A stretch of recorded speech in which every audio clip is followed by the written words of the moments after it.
নমস্কার, আজকে আমি চিকেন করব, একদম হালকা পাতলা করে চিকেন করব। তার জন্য আমি নিয়েছি টমেটো, গোটা গরম মশলা, তেজপাতা, পেঁয়াজ কুচি, ধনে, জিরের গুঁড়ো, আদা, রসুন, কাঁচা লঙ্কা একসঙ্গে পেস্ট করেছি। গোটা গরম মশলা, তেজপাতা ফোড়ন দিয়ে দিলাম পেঁয়াজ কুচি।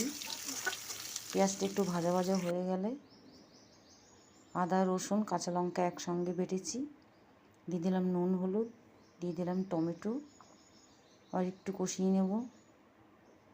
দিয়ে দেবো লঙ্কার গুঁড়ি। এবার চিকেনটা দিয়ে একটু কষিয়ে নেব। আমি একটু আলুটা এই চিকেনের সঙ্গে কষিয়ে দেবো।